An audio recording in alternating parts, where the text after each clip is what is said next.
Jadi jika pelamar sudah membuat akun ataupun pelamar yang sudah memiliki akun di seleksi P3K tahun lalu, maka Bapak Ibu tinggal login saja, masukkan nomor induk kependudukan dan Bapak Ibu masukkan password yang sudah dibuat tadi. Nah, Bapak Ibu tinggal masukkan, kemudian Bapak Ibu klik yang masuk.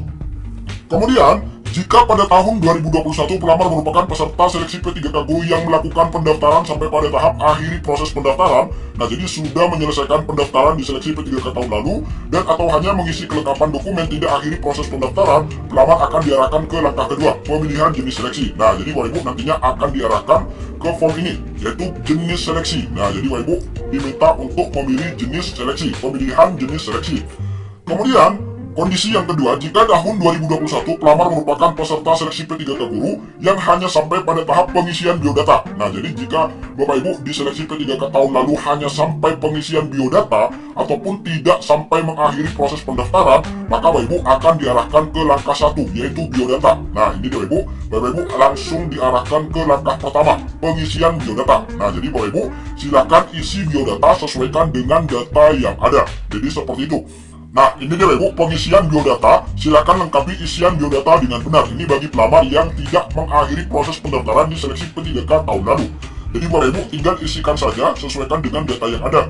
Email, jenis kelamin, kemudian alamat pada KTP, kemudian alamat domisili, kemudian tinggi badan, status perkawinan, agama, nomor telepon, kemudian akun media sosial, dan lain sebagainya. Jadi Bapak Ibu tinggal lengkapi saja sesuaikan dengan data yang ada. Selanjutnya Bapak Ibu masukkan kode CAPTCHA yang tertera, dan Bapak Ibu klik yang selanjutnya.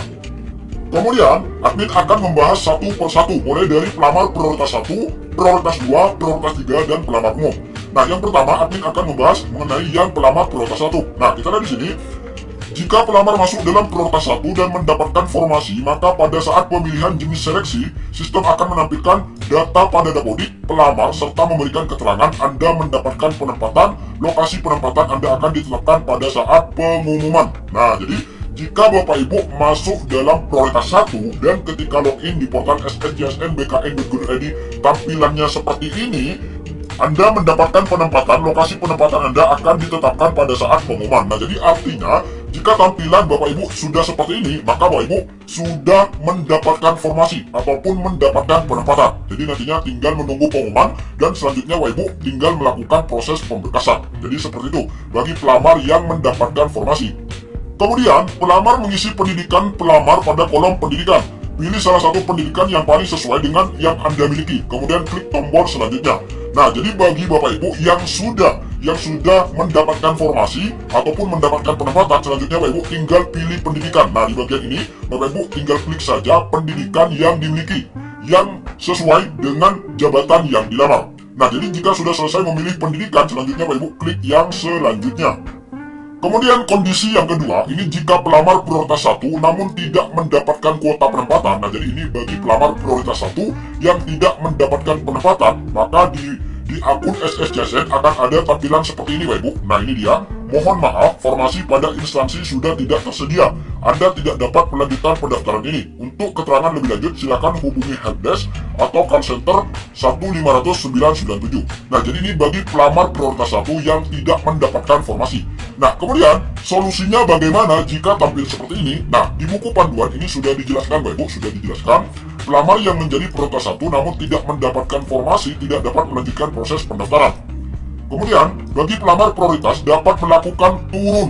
Nah, jadi dapat turun prioritas ataupun naik status prioritas berdasarkan data pemetaan dari Kemendikbudristek. Jika pelamar merupakan pelamar prioritas 1 namun tidak mendapatkan penempatan, pelamar dapat memilih untuk turun prioritas. Nah, jadi jika Bapak Ibu mendapatkan tampilan seperti ini, maka Bapak Ibu dapat turun prioritas menjadi pelamar P2, P3, atau pelamar umum. Nah, kita lihat di sini, pada saat pemilihan jenis seleksi, sistem akan menampilkan data pada dapodik pelamar. Sistem akan memberikan keterangan Anda tidak dapat mendapatkan penempatan, Anda diperbolehkan untuk turun prioritas. Nah, jadi Bapak Ibu silakan konfirmasi untuk turun prioritas bagi Bapak Ibu yang akan turun prioritas menjadi P2, P3, atau pelamar umum. Nah, ini dia Bu, tampilan bagi pelamar prioritas 1 yang turun prioritas. Nah, ini dia, turun prioritas ataupun turun status. Jadi Bapak Ibu tinggal klik saja yang turun status ini. Nah, setelah Bapak Ibu klik turun status, maka akan ada pemberitahuan seperti ini bahwa berhasil update prioritas. Baiklah, Nah, setelah Bapak Ibu turun prioritas, maka prioritas baru ini akan tampil Bapak Ibu. Nah, contohnya seperti ini, yang awalnya prioritas 1, kemudian karena turun prioritas, maka akan menjadi prioritas 2. Nah, jadi ini masuk guru XTHK 2. Begitu juga bagi pelamar prioritas 1 yang turun menjadi prioritas 3, yaitu guru honorer yang terdaftar di Dapodik, namun memiliki masa kerja di atas 3 tahun. Kemudian ada juga pelamar prioritas 1 yang turun prioritas menjadi pelamar umum. Nah, jadi ini pelamar yang terdaftar di Dapodik namun tidak memiliki masa kerja di atas 3 tahun. Jadi nantinya akan turun menjadi pelamar umum. Data yang tampil adalah data berdasarkan data Dapodik dan database Kemendikbudristek. Kemudian kita berlanjut ke pelamar prioritas 2. Nah, kita lihat di sini, jika pelamar masuk dalam kategori prioritas 2, sistem akan menampilkan pesan. Anda terdeteksi sebagai XTHK 2, silakan masukkan nomor peserta XTHK 2. Nah, ini deh Bu, ini tampilan bagi Bapak Ibu yang masuk dalam prioritas 2, yaitu guru honorer negeri yang tidak lolos passing grade namun terdata di database BKN. Nah, jadi tampilannya akan seperti ini. Data pendaftaran THK 2. Nah, jadi ini masuk dalam prioritas 2. Jadi Bapak Ibu tinggal konfirmasi saja apakah Anda peserta XTHK 2. Bapak Ibu pilih yang iya. Kemudian Bapak Ibu masukkan nomor peserta XTHK 2. Kemudian Bapak Ibu update status P2. Nah, jadi seperti itu bagi pelamar yang prioritas 2. Kemudian, jika sudah mengisi data peserta XTHK 2, selanjutnya Bapak Ibu klik saja yang selanjutnya. Nah, jadi ini bagi pelamar prioritas 2. Kemudian berikutnya, kita berlanjut ke pelamar prioritas 3. Nah, ini bagi guru honorer yang terdaftar di Dapodik dan memiliki masa kerja di atas 3 tahun. Nah, jika pada saat login ke SSCSN, pelamar termasuk pada kategori prioritas 3, namun tidak mendapatkan kuota penempatan, pelamar tidak dapat melanjutkan pendaftaran. Nah, ini dia Ibu tampilannya. Ini tampilan bagi pelamar prioritas 3. Nah, jadi ini akan tampil seperti ini. Mohon maaf, formasi pada instansi sudah tidak tersedia. Anda tidak dapat melanjutkan pendaftaran ini. Untuk keterangan lebih lanjut, silakan hubungi helpdesk ataupun call center. Nah, ini tampilan bagi pelamar prioritas 3. Kemudian, pada poin yang kedua, jika pelamar merupakan XTHK 2, pelamar pada prioritas 3 dapat mengajukan perubahan prioritas menjadi prioritas 2. Nah, jadi jika Bapak Ibu masuk dalam XTHK 2, maka Bapak Ibu bisa naik prioritas menjadi prioritas 2. Dengan catatan, data pelamar harus ada pada database THK2. Jika pelamar ingin update status menjadi P2, pelamar memilih tombol pilih update status P2. Jika proses update status P2 berhasil, akan muncul notifikasi berhasil. Nah, jadi ini Bapak Ibu, jika di sistem SSCSN Bapak Ibu terdaftar sebagai prioritas 3, namun Bapak Ibu terdaftar di database BKN sebagai THK2, maka Bapak Ibu bisa mengupdate status menjadi P2. Maka nantinya prioritas 3 akan naik prioritas menjadi P2. Jadi seperti itu. Nah, ini dia Bapak Ibu, update prioritas berhasil. Jadi Bapak Ibu sudah berubah menjadi P2. Nah, ini dia Ibu tampilannya sudah menjadi prioritas 2. Yang awalnya prioritas 3, kemudian karena Bapak Ibu terdata di database BKN, maka Bapak Ibu akan menjadi prioritas 2. Kemudian pada poin yang ketiga, update status prioritas yang dijelaskan pada poin kedua hanya dapat dilakukan apabila pelamar merupakan THK2. Nah, jadi ini dapat dilakukan apabila Bapak Ibu benar-benar terdata di database BKN, termasuk dalam honorer XTHK2. Jika pelamar tetap ingin melanjutkan pendaftaran dengan status pelamar prioritas 3, nah jadi ini jika Bapak Ibu tetap ingin melanjutkan pendaftaran sebagai pelamar prioritas 3, pelamar wajib mencentang checklist. Nah, jadi Bapak Ibu wajib mencentang checklist pada checkbox lanjutkan pendaftaran sebagai prioritas 3. Kemudian yang kelima, data yang tampil adalah data berdasarkan data Dapodik dan database Kemendikbudristek. Pelamar dapat melanjutkan pendaftaran dengan memilih tombol selanjutnya. Namun apabila pelamar tidak mendapatkan informasi, tombol selanjutnya tidak aktif atau disable. Nah, itu dia Bapak Ibu, bagi pelamar prioritas 3 yang ingin tetap melanjutkan menjadi pelamar prioritas 3. Kemudian selanjutnya admin akan membahas yang pelamar prioritas 4 ataupun pelamar umum. Nah, untuk pelamar umum, ini adalah pelamar yang terdaftar di Dapodik namun tidak memiliki masa kerja di atas 3 tahun, ataupun pelamar yang bukan guru tapi dia memiliki sertifikat pendidik. Ini masuk dalam pelamar umum. Nah, ini deh Ibu, ini untuk yang pelamar umum. Jadi pelamar umum ini jika Bapak Ibu masuk XTHK 2, maka Bapak Ibu juga bisa mengupdate menjadi P2. Ini jika Bapak Ibu terdata di database BKN yang semula pelamar umum, tapi Bapak Ibu terdata di database BKN, maka Bapak Ibu bisa naik prioritas menjadi prioritas 2 karena terdata di database BKN sebagai XTHK 2. Kemudian, pelamar prioritas 4. Nah, jadi pelamar umum ini juga dapat mengupdate status prioritas menjadi prioritas 2. Jadi selain mengupdate menjadi prioritas 2, maka Bapak Ibu juga bisa mengupdate menjadi prioritas 3 apabila pelamar adalah guru yang mengajar di sekolah formal negeri dan terdaftar di Damodik selama 3 tahun atau 6 semester. Nah, ini deh Bapak Ibu, jika Anda adalah guru yang mengajar di sekolah formal negeri dan terdaftar di Damodik selama 3 tahun, Anda memenuhi persyaratan untuk naik ke prioritas 3. Nah, jadi ini dia. Silakan memperbaiki data di Damodik terlebih dahulu, helpdesk. Nah, jadi Bapak Ibu bisa naik prioritas menjadi prioritas 3. Nah, jadi ini bagi Bapak Ibu honorer negeri yang terdaftar di Damodik selama 3 tahun ataupun 6 semester. Kemudian poin yang ketiga, jika pelamar tidak memenuhi salah satu kondisi seperti pada poin 1 atau 2, nah jadi jika Bapak Ibu tidak memenuhi syarat terdata di database BKN ataupun kurang dari 3 tahun, maka pelamar dapat melanjutkan pendaftaran dengan mencentang checkbox lanjut mendaftar sebagai pelamar umum. Nah, jadi ini jika Bapak Ibu tidak masuk dalam kondisi yang pertama dan yang kedua tadi, maka Bapak Ibu melanjutkan sebagai pelamar umum. Bapak Ibu centang di bagian ini, lanjut mendaftar sebagai pelamar umum. Kemudian Bapak Ibu klik yang selanjutnya. Kemudian poin yang kelima, jika terdapat kuota pada instansi yang dilamar, pelamar dapat melanjutkan ke tahap 3 pemilihan formasi. Nah, ini jika terdapat kuota.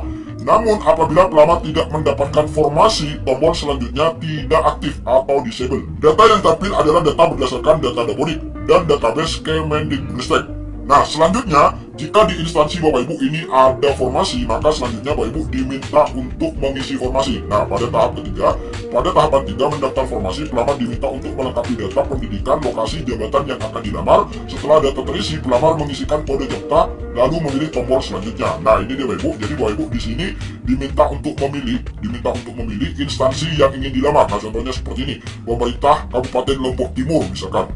Jenis formasinya ini adalah pelamar umum. Kemudian pendidikannya Bapak Ibu tinggal masukkan saja, misalkan sebagai guru kelas, jadi Bapak Ibu masukkan S1 PDSD, kemudian nomor ijazah, tahun lulus, tanggal ijazah, nama PT atau sekolah, nama universitas, kemudian Bapak Ibu masukkan kode CAPTCHA yang tertera, dan selanjutnya Bapak Ibu klik yang selanjutnya. Kemudian selanjutnya pelamar umum akan diarahkan ke pengisian riwayat. Silahkan lengkapi isian riwayat dengan benar. Nah, jadi Bapak Ibu tinggal isikan saja riwayat di sini. Nah, di sini ada deskripsi diri. Kemudian di sini juga ada riwayat pendidikan. Bapak Ibu tinggal isikan saja riwayat pendidikan. Bapak Ibu tinggal klik di sini, ubah, tambah pendidikan, dan juga Bapak Ibu bisa mengubah pendidikan jika ada beberapa data yang salah. Kemudian Bapak Ibu juga diminta untuk menambahkan pengalaman kerja, kemudian pengalaman organisasi jika ada, pengalaman kursus atau latihan jika ada, dan pengalaman pengembangan profesi jika ada. Dan jika sudah diisi semua, maka Bapak Ibu langsung saja klik yang selanjutnya. Nah, ini contoh untuk yang pendidikan Bapak Ibu. Untuk contoh yang pendidikan, jika Bapak Ibu menambah pendidikan, nah Bapak Ibu tinggal masukkan saja nama sekolah atau PT-nya, tahun masuk, tahun lulus, akreditasi, tempatnya, kemudian nomor ijazah, tanggal ijazah, dan pejabat penandatanganan. Kemudian Bapak Ibu klik yang simpan. Kemudian selanjutnya, setelah pengisian riwayat selesai, maka Bapak Ibu akan diarahkan ke unggah dokumen. Nah, ini deh Bapak Ibu diminta untuk mengunggah dokumen. Ini bagi pelamar umum. Nah, di unggah dokumen ini sudah ada ketentuannya Bapak Ibu, sudah ada ketentuannya, format JPG atau PDF, dan ukuran maksimal berapa. Nah, di sini sudah jelas, Bapak Ibu tinggal sesuaikan saja dengan akun di portal SSCSN BKN 2020. Nah, yang diunggah ini adalah kartu tanda penduduk atau KTP. Nah, ukuran maksimal ini 500 KB. Formatnya JPG Bapak Ibu, ini wajib. Kemudian scan ijazah asli, ini ukuran 1000 KB maksimal. Dan ini format PDF, wajib Bapak Ibu tinggal unggah saja di bagian ini. Dan jika sudah terunggah, maka akan tampil seperti ini Bapak Ibu, lihat. Nah, jadi ini berarti Bapak Ibu sudah berhasil mengunggah. Kemudian scan transkrip nilai asli, kemudian pas foto berlatar belakang warna merah. Bapak Ibu juga tinggal unggah di kolom yang tersedia. Kemudian sertifikat pendidik bagi yang memiliki. Nah, jadi ini tidak wajib Bapak Ibu untuk submit, diunggah bagi yang memiliki saja. Nah, selanjutnya Bapak Ibu akan diarahkan ke resume. Nah, ini resume pendaftaran Bapak Ibu. Silakan Bapak Ibu cek kembali data-data yang sudah diisikan mulai tadi, mulai dari nama, tinggi badan, NIK, agama, jabatan yang dilamar, dan lain sebagainya. Nah, jika sudah benar semua, maka Bapak Ibu tinggal centang saja kotak yang kecil ini. Nah, jadi Bapak Ibu tinggal centang saja, centang semua, kemudian Bapak Ibu pilih yang centang ini. Nah, untuk menyetujui, kemudian Bapak Ibu klik yang selanjutnya. Nah, kemudian Bapak Ibu akan diberikan pemberitahuan seperti ini. Saya menyatakan bahwa seluruh pernyataan data dan informasi beserta seluruh dokumen yang saya lampirkan dalam berkas pendaftaran seleksi calon aparatur sipil negara ini adalah benar Nah, jadi jika sudah benar, Bapak Ibu klik saja yang akhiri proses pendaftaran. Nah, setelah itu Bapak Ibu juga mendapatkan peringatan. Nah, setelah pendaftaran diakhiri dan diproses, Anda tidak bisa mengubah data terkait pendaftaran seperti biodata, pemilihan instansi atau formasi.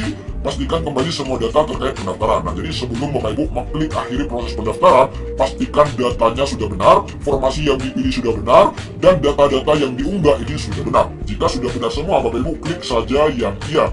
Nah, selanjutnya akan tampil seperti ini, Bapak Ibu. Jadi jika tampil seperti ini, maka tampilan ini sudah selesai. Nah, jadi jika sudah seperti ini, maka Bapak Ibu tidak bisa lagi merubah data-data yang sudah diisikan. Baik itu memilih instansi kembali ataupun mengunggah ulang dokumen, maka Bapak Ibu sudah tidak bisa lagi. Nah, di sini Bapak Ibu bisa langsung saja cetak kartu pendaftaran SSCSN. Nah, ini dia Bapak Ibu, ini tampilan bagi honorer yang sudah mendaftar. Nah, ini dia kartu pendaftaran sistem seleksi calon ASN. Nah, jika sudah seperti ini, maka Bapak Ibu sudah selesai mendaftar dan tinggal menunggu pengumuman saja untuk jadwal pelaksanaan seleksi tes CAT.